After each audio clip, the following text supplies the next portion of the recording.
Sa mangga po siya. Tapos, patis. Asin. Paminta. Dun. Tsaka, apple cider. And, asukal. So, gagawa po tayo ng mango salad.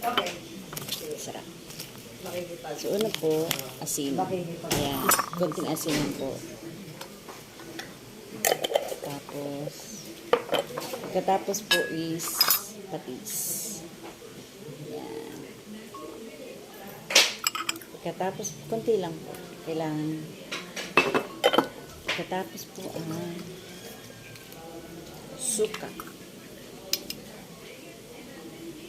Ayan.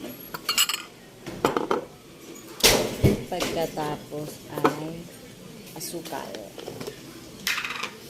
Ito po ginagawa ko ay buro po siya, buro. 1, 2, 3, 4. Isang mangga lang po. So yun, i-mix po natin, halo-halo po natin.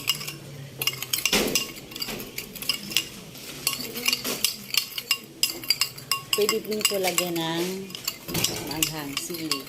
Pero meron kasi ditong ayaw kumain ng sili, kailangan. So, hindi natin hahaluan ng manghang. Tandaan po natin, mangga, suka, kahit anong suka po. Asukal, asin, patis, at paminta. Lagyan po natin ng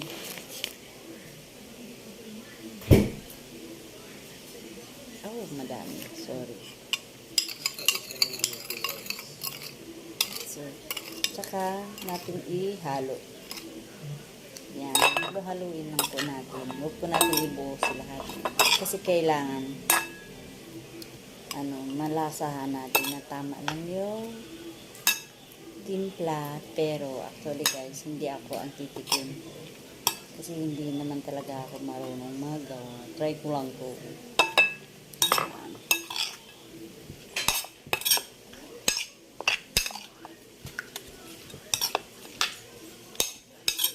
Sarap.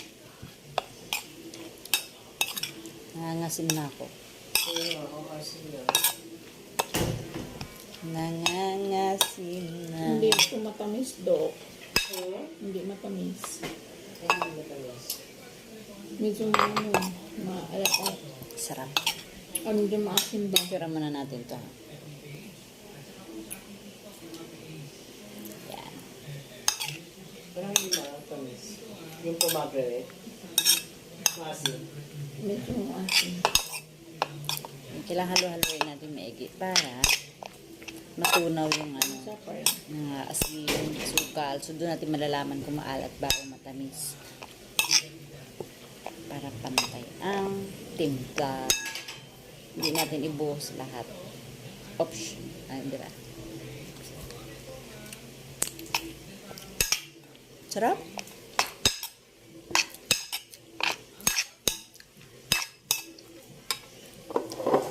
Dagdagan pa po natin ng asukal. Yan.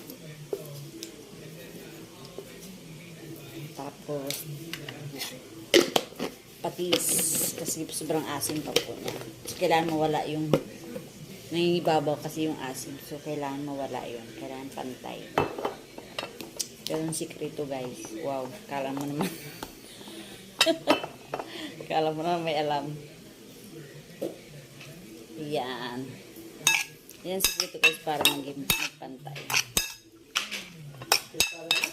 Pantay siya. Pantay ang oh my goodness. Ang alat, ang asin, at tamis. Namnam.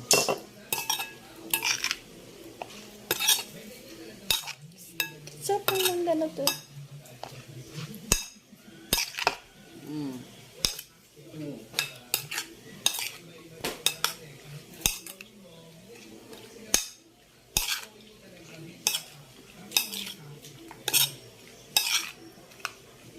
Da-da-dam, da-da-dam.